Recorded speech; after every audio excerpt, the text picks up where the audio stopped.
Arkadaşlar herkese merhaba. Ben Samet Aktaş. Kanalıma hoş geldiniz. Biraz akşam yürüyüşleri yapmaya başladık.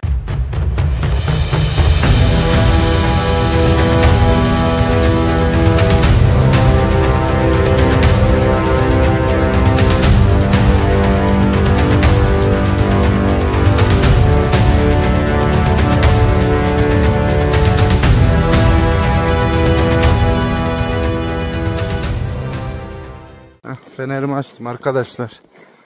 Normalde köpekleri akşam açmıyordum. Normalde hiç açmıyordum. Yani şöyle anca öyle yürüyüşümüz falan olursa açıyordum. Başka türlü de öyle açayım gelsinler yoktu. Sadece boynak günlük saat 16.00 ile 18.00 arası açılır. Öyle bir yürüyüş yapar gelirdi. Ondan şundan dolayı yapıyordum. Boynak çok bulaşkan bir köpek değil yani.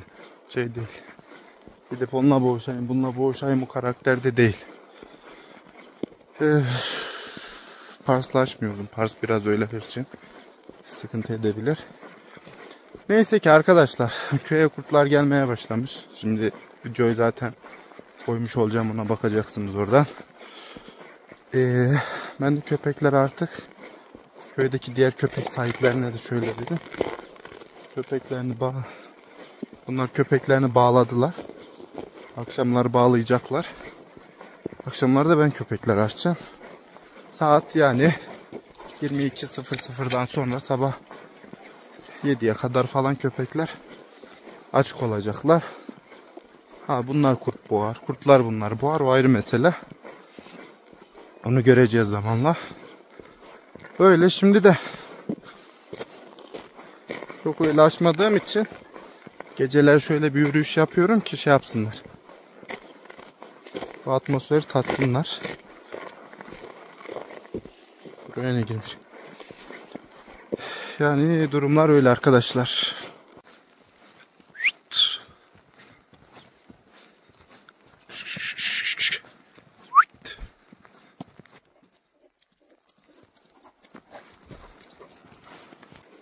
Soğuk bir akşam.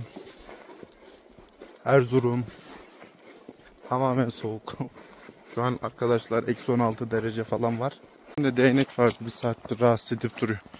Bunu bıraktım. Gidin gezin. Pars kızım. Ne oldu? Normalde benim yanımda yürümezsin ama. Şimdi arkadaşlar şöyle bir kendime de ışık etmeye çalışıyorum. Şöyle bir konuya değineyim de. Şu yaklaşık bir haftada falan 3 tane yavrum vardı. Neyse onlar satıyordum falan derken o işi de hallettik de o kadar insanla konuştum ki yani en az 200 kişi var da gerisini siz düşünün. Ya Türkiye'de şöyle bir sorun var. Sorun da demeyelim. Volkodав çoban köpeğini bilmiyorlar. Tamam bilmeyebilirsin de ya şöyle bir kıyaslamanın içine düşmek çok saçma bir şey. Abi kangal mı boğar bu mu boğar? Abi kangal mı iyi bu mu iyi? Ya buna ben cevap vermem. Veremem de yani. Vermem de etik olmaz. Arkadaşlar bu Volkodав çoban köpeği dediğiniz şey yani çok farklı bir dünya ya. Dipsiz kuyu gibi bir şey. Kangalın yani bir şeyi vardır. Fiziği vardır. İşte bilirsin ki şu şöyle bu böyle. Bilmem ne. Ama Volkodав ayrı bir dünya ya. Sonra Kangal'la iyi mi kötü mü? Bunlar yani gereksiz sorular. Yani 200 kişi yazmıştır. Diyelim tamam mı? 10 tanesi az çok biliyordur. Volkodav'ı da şöyle biliyordur. Bu 10 tanenin 5 tanesi de Kafkas çoban köpeği olarak. Bunlar da yine emin değildirler yani. Değildiler. Çok ne bileyim Volkodав farklı bir dünya. Şimdi Volkodав dediğimiz şeyler arkadaşlar. Volkodав nedir? Irk mıdır değil midir gibi hiç şeylere girmeyeceğim de şöyle diyeyim. Irk değildir diyebiliriz. Aslında. Arkadaşlar bakın cesaret, zeka, çeviklik, siklet, işte karakter, dövüşçül, yani savaşçı köpek özellikleri, tamam mı? İşte ne? Basar düzgünlüğü falan gibi, tamam mı? Önemli köpek özelliklerini bir araya getirilerek, tamam mı? Bir araya getirilerek ve işte aradaki çürük elmalardan da, yani karaktersiz köpeklerden de ayrıştırılarak, tamam mı? Üretilmiş ve halen daha, bakın, üretilmeye, geliştirilmeye devam eden köpek soylarının bütünü diyebilir miyiz? Bakın şimdi. Karol, tamam, biliyorum, eyvallah. Ama kanında alabaylık da vardır. Anladınız mı? Orta Asya. Gibi gibi. İşte net bir şey diyemezsiniz yani. Bakın mesela. Pars çok safkan bir Volkodov diyelim, tamam mı? Ama mesela Boynak ondan biraz daha farklı. Karol ondan biraz daha farklı. Anladınız mı? Sorarken şunlara dikkat etmelisiniz arkadaşlar. Bu Volkodovlar üretilmiş, geliştirilmiş. Ta ne zamandan diyelim? 1980'ler, belki daha öncesinden. Tablolar halinde. Bakın, tabloları da bırakacağım buraya. Tablolar halinde geliştirilmiş, tamam mı? Genelde de soylar üzerinden giden köpek türüdür yani. Köpeklerdir. Türdür demeyelim de köpeklerdir. Sonra Volko'da Rusça da şöyle kurt öldüren, kurt boğan gibi anlamlara geliyor yani. Bir anlamından çok. Mesela nasıl ki bizde Anadolu çoban köpeği vardır. Değişik değişik. O da öyle yani. Volkodov dediğiniz zaman toplanmış. Bugün dövüş turnuvalarında 1. sırada. Temiz, saf, içinde çürük olmayan köpekler. Yani şöyle çürük olmayan. Arkadaşlar, sen bunu tutar, eşleştirirsen, tamam, %80 başarı oranına ulaşırsın. Yavrular öyle doğar. Hadi başka bir köpekte gösterin bunu bana. Boğar boğmaz meselesi değil. Verdiğiniz emeğin ne kadar karşılığı olacak, mesele o. Başka bir şey değil. Şimdi Pars kaplan soyundan gelme bir köpek, dişi. Kaplan soyu nedir? İşte öncesi de var da kaplanlardan başlayalım. Kaplandan goroç olmuş. Goroç'tan limuzin olmuş. Limuzinden bilmem ne olmuş. Bu köpek gelmiş. Şimdi kaplan şampiyonluğu olan bir köpek. Goroç şampiyonluğu olan bir köpek. Yine limuzin şampiyonluğu olan bir köpek. Ki dünya şampiyonluğundan bahsediyorum. Şimdi bakın, secereye bakın. İyi, bundan bir yavru aldınız diyelim, tamam mı? Aldınız. İşte bir tanesi de gitti de kaplanlara benzedi. Savaşçı. Bir tanesi de gitti goroca benzedi. Savaşçı. Bir tanesi de gitti limuzine benzedi. Savaşçı. Önemli olan bunlar. Şimdi Karol'a gelelim. Karol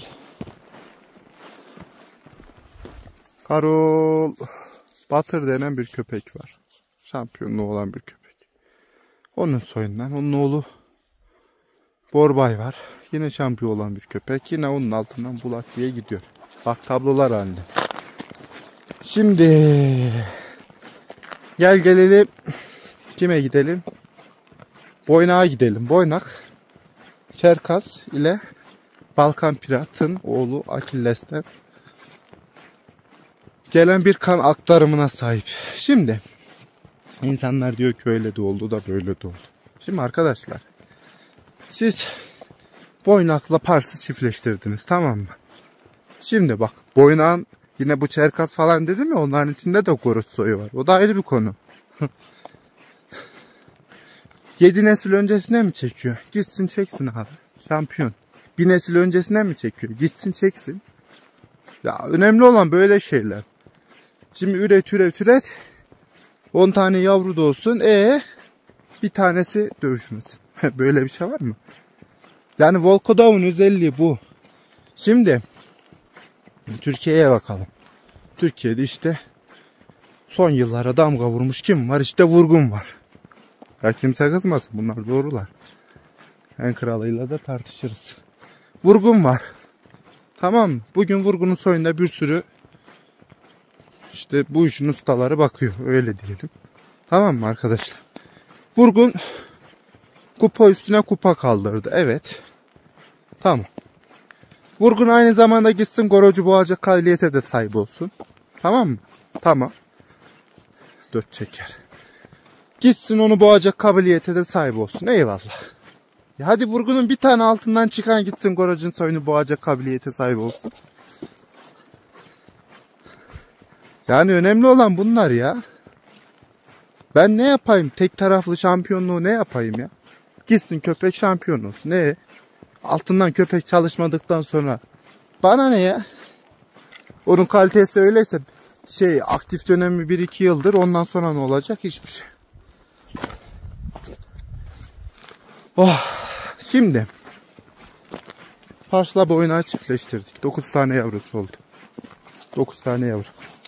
Sadece dövüşmeyen aralarında bir tane gördüm. Bir tane. Bunlar dövüşüyor küçükken. Büyüdüğü zaman dövüşmez, ayrı mesele. Ama yine bilirsin ki onun altından gelen bir şekilde dövüşür. Biz meydancı köpek yetiştiren değiliz arkadaşlar. Dövüş konusuyla da işimiz olmaz. İzleriz, ayrı mesele ama ya özellikle ben gidip de öyle şeylerle uğraşmayı sevmem. Zaten tanıyanlar bilir. Ama ve lakin kaliteyi üzerinde de üretim yapmayacağım anlamına da gelmez. Analiz yapmayacağım anlamına da gelmez. Şimdi bana o soruları soruyorsunuz, eyvallah. Tamam, güzel. Bizim işimiz gücümüz analiz yapmak. Bu arada Gorocu'nun annesi 35 kiloluk bir dişi. İşte Türkiye'de bu yüzden köpekler değişik saçma sapan bir düzen üzerine gitti. Tabii ki son yıllarda toparlandı, ayrı mesele de. Şimdi 35 kiloluk bir dişiyi Türkiye'de hiç kimse getirip de erkeğine çekmez. Son yıllar hariç. Ne arkadaşlar? İri. 85 santimlik dişi. 70 kiloluk dişi getirin. Zehir gibi erkek köpeğe çekin. Ne oldu? Köpekler de %70 denecek kadar, tamam mı? Dişinin üzerinden gider. Yani anne neyse, anne kaliteliyse yavru da öyle kaliteli olur. Anne boş bir anne ise yavrudan kimse bir şey beklemesin arkadaşlar. Bu böyledir. Binde bir kaliteli çıkar. Anne çok önemli. Şimdi diğer bir konu. Buralarda benim yanlışım vardır, fikirleriniz vardır. Tamam mı? Söylersiniz. Ben öğreneceğimi öğrenirim. Yani sıkıntı yok, öyle şeyimiz de yok yani. Bunların arkadaşlar bizim ülkemizde yok da. Bugün Rusya'dan Çin'e kadar dövüş turnuvaları var. Süper Ligi var, Şampiyonlar Ligi var, Volkodov Ligi var, bilmem ne ligi var, bir sürü. Oralarda bunlar savaşan köpekler. Yasal olarak, devlet kontrolünde olarak savaşan köpekler. Muhabbetimiz öyle. Şimdi bir diğer konu. Şimdi ben Pars'a çok cesaretli, yaban hayatına düşkün olarak hayvan diyorum. Boynağa çok öyle bir şey demiyorum çünkü boynak yurt dışından gelmiyor, bilmez. Yaklaşık bir yıldır burada. Ama bunların ikisi de yavruyken burada büyüdüler. Karol domuza düşkündür mesela. Domuza gider. Tamam mı? Zaten bu hayvanlar çoban köpeği bir yerde, yani kalkıp da kimse. Karola bak, Karola. Adam yazmış ki ya bu burada gitmez lan. Ne bileyim, değişik mevzular. Analiz yapıyoruz arkadaşlar. Herkes öğreneceğini öğrensin. Biz de öğreneceğimizi öğrenelim. Sıkıntı yok. Şimdi ya sizce kurtçul köpek nedir? Nedir yani? Kurtçul köpek dediğiniz şey ne? Sürü köpeği dediğiniz şey ne? Bekçi köpek dediğiniz şey ne? Değişik sorular. Arkadaşlar, bana sorsanız ben size şunu söylerim. Kurtçul köpek sürü köpeği değildir. Sizin kurtçul köpek dediğiniz nasıl bir şey? Şimdi şeyde internette yazdınız mı şey çıkar, kurtçul köpek. 10 kilometre kurdu kovaladı, 20 kilometre kurdu kovaladı. Evet, kurtçul köpek odur. Şimdi köpek kalkacak 20 kilometre gidecek, sürüyü bırakıp kurt peşinde. 20 kilometre uzaktayken de sürüyü nasıl kollayacak hiç bilemiyorum. Aynısını yani biz de yaptık. Bizim köpekler de kalkardı giderdi. Efendime söyleyeyim. Dağ taş dolanırdı, kurt boğardılar. Tamam. Kurtçul köpek budur. Ama bu sürü köpeği değil. Bitmiştir. Şimdi adam yazmış köyün içinde. Köyün içine kurt gelmiş. Köpek tutmuş, kurdu boğmuş. Kurtçul köpek. Ya bırakma abi. Kurtçul köpek dediğin şey, kurdu gidip arar bulur, tutar boğar. Kurdun gelmesini bekleyip de öyle boğmaz. Kurtçul köpek dediğin şey öyle bir şeydir. Şimdi sürünün yanına gelir, tamam mı kurt? Köpek tutar bunu boğar. Bu nedir? Sürü köpeğidir. Alan koruması yüksek olan köpektir. Alan koruması yüksek olan köpektir. Bekçilik özelliği vardır. Bunlardır arkadaşlar. Sonra bir köpeğin kafası çalışsın, girmeyeceği kılıfta yoktur yani. Bunu da söyleyeyim şöyle. Şimdi ben boyuna bağlarım. Zincirde biri geldi mi başlar havlamaya. Ama zincirden açtım mı hiç havlamaz. Bekçi köpek. Diyor ki ben bekçiyim. Bak özellik o. Şimdi getirdim bıraktım. Bu konularda yaban konusunda eksiği var mı? Var tabii ki. Çünkü görmediği bir şey. Yanında sağlam bir köpek olur öğretir.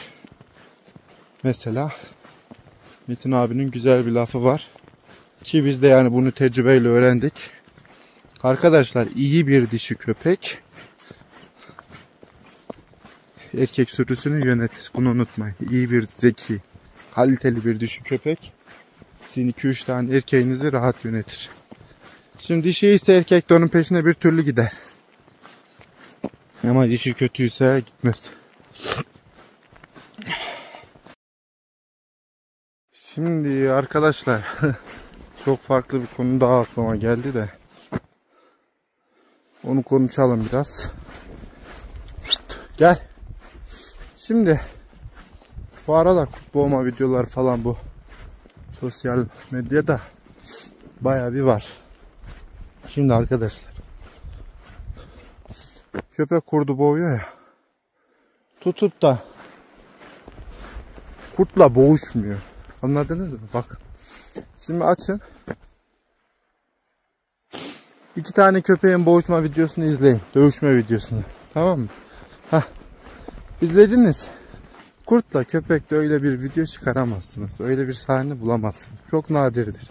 Zaten köpekle kurt o şekilde dövüşse köpeğin kurdu yenme şansı %0. Şimdi niye? %0 da demeyelim yine de. Her zaman her şeyin istisnası vardır. Şimdi kurt köpekle zaten dövüşürken genelde o kaçmaya çalışır. Yani onunla bir mücadele içine girmez. Onunla mücadele içine giriyorsa işte kurtlar 2 tanedir, 3 tanedir sürüdür yani arkadaşlar. Köpeği yemek istiyordur. Şimdi kurdun düşünsenize şuradan tutuyor sallıyor. Direkt burayı koparır. Şuradan tutuyor sallıyor. Direkt burayı koparır. Tamam mı? O yüzden köpeğin kazanma şansı çok düşer arkadaşlar. Bakın bunlar çok önemli şeyler. Paylaştım. Neyse paylaşım yaptım. Hemen çocuğum bir yazmış şey.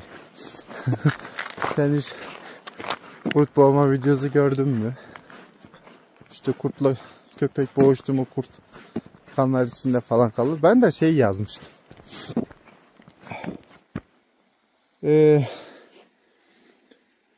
Kurdu vurup kurdun kanını köpeğin üzerine sürenlere gelsin gibi bir şey yazmıştım. Yani burada aslında şey değil. Genelde yalanlar üzerine ya, şahs olarak kimseyle uğraşacak değil. Bana ne, kim ne yapıyorsa yapsın. Çok umurumda olan şeyler değil. Ama görüyoruz, insanlar da kandırılıyor ya. İster istemez biraz can sıkıyor. Şimdi arkadaşlar, kurtla köpek teke tekte, bir kurt bir köpek tamam teke tekte dövüşüyorsa köpeğin yapacağı şey direkt kurdu boynundan tutup, bak, direkt kurdu boynundan tutup nefesini kesip boğma, yani bakın boğma. Kurt boğması diyoruz. Köpek kurtu boğdu diyoruz değil mi? Öldürdü diyoruz. Kurtla köpek boğuştu diye ben çok nadir şey gördüm yani. Mantıken de zaten o kadar hatalı bir şey ki. Yani onu boynundan tutup boğup öldürmesidir. Bu budur. Ha, köpekler 2 tanedir, kurt 1 tanedir. Tamam mı? Ne yapar? Köpeğin biri boynundan tutmuşken biri de gider ayaklarının oradan bir şey yapar işte. Boğmaya çalışır falan filan. Kan çıkabilir. Ama tutup da efendime söyleyeyim 1-2 litre de kan çıkartmazlar yani, öyle diyeyim. Bu çok nadir olan bir şeydir. Saçma sapan şeyler ya. Abi yalan söylüyorsan git bir araştır yani, ondan sonra söyle. Bilmiyorum, bu benim fikrim. Yani bu da şöyle fikrim. Çok şükür yani köpeklerimiz de kurt boğmuş etmiş. Bunlar için demiyorum. Bunlar genelde bağlılar, şey değiller. Bunlar övdüğüm yok o konuda. Eski köpekler için söylüyorum da. Derelerden bildiğiniz kurt toplardık. Tık tık. Şimdi şeyler vardır ya. Köpek hayatı boyunca 3 tane kurt boğdu. Türkiye'nin en iyi köpeği bilmem ne. Ulan. Bugün dağ köylerini gezin arkadaşlar. Bakın öyle köpekler vardır ki tek başına sezonda 3 tane kurt boğar. Değil ömründe, sezonda, yılda. Öyle köpekler vardır. Birileri işte para kazanacak, yavru satacak falan filan gibi şeyler. Bunlara ne bileyim ya, çok şey yapmamak lazım. Zehir gibi köpekler var. Vallahi dağ köylerinde var ya. Öf. Mermi gibi köpekler var. Bakmak lazım. Dediğim gibi zaten konunun başında da bahsettim. Kurtçul köpekle sürü köpeği farklı bir şeydir. İyi kurtçul köpek dediğin ya en az köyün 1 kilometre dışına çıkacak ki boğacak orada, tamam mı? Diyesin ki bu kurtçul. Yani gitmiş kurdu bulmuş da boğmuş. Bazen şey yazıyorum ben bir de. İşte şu ışığı kapatayım ya en iyisi. Gerçek kurt boğanlar yazıyorum. Adam ne anlıyorsa anasını satayım, saçma sapan yorum yapıyor. Arkadaş, Volkodov dediğin şey senin zaten kurt boğan demek yani. Gerçek Volkodovlar, gerçek kurt boğanlar, yani burada bir sorun problem yok ki. Ki zaten kurt boğarlar ayrı mesele de. Şu an kendilerini daha o şekilde kanıtlamış değiller yani. Övdüğümüz yok. Gibi. Çok ne bileyim ya.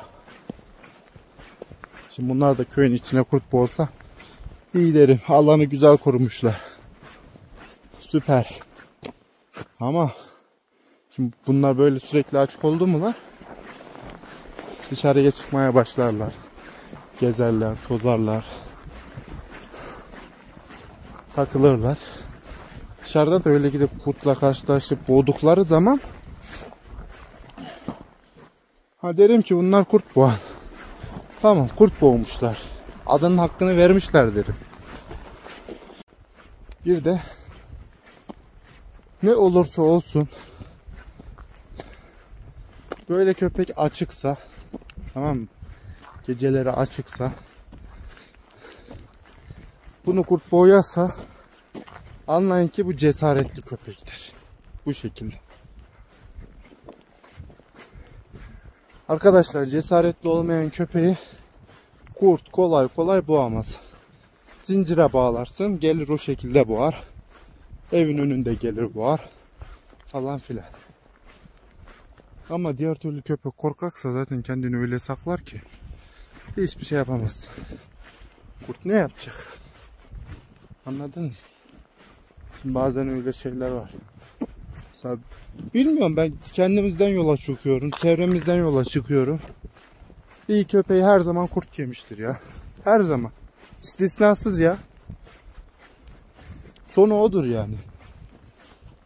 Gençliğinde o mu kurdu boğuyor? Yaşlandı mı da onu boğarlar. Bu böyledir. Kurtlukta kanun düşen yemektir ya. Varsın, şu ayağını görüyor musunuz? Burada yarık var.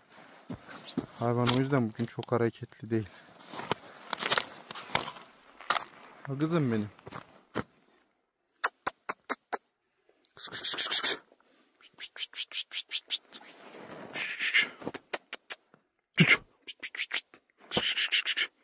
Bak bak, hareketlere bak.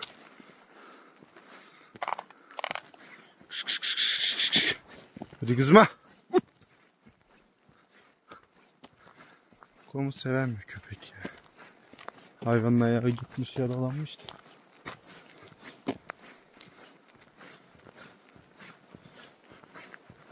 Karolu reis.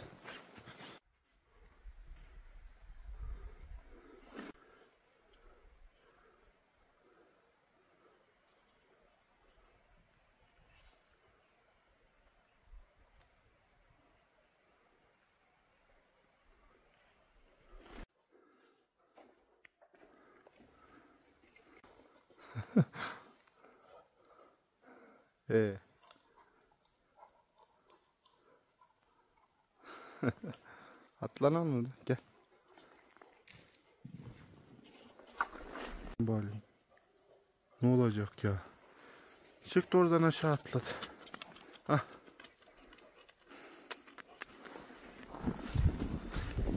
Ya o kızım, sen niye böyle yapıyorsun? He? Derdin ne senin? Hah, ayağını ağrıttın mı? Rahatladın mı? Helal olsun.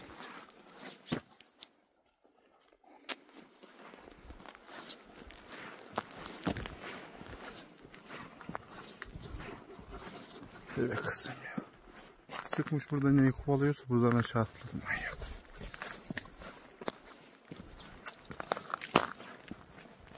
Pars'ın her şeyini çekemiyoruz maalesef. Ah, yine gidiyor.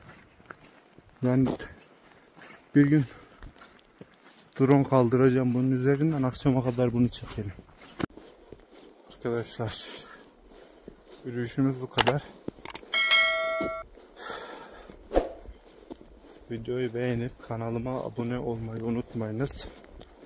İnşallah Türkiye'de Volkodavları tanıtacağız. Çok güzel de videolar çıkacak, emin olun. Çok güzel şeyler de yapacağız. Analizler falan, gittiler yine. Analizler falan da yapacağız. Karakterlerini test edeceğiz. Güzel şeyler olacak, inanın. Hepinize hayırlı günler diliyorum. İyi seyirler şimdiden.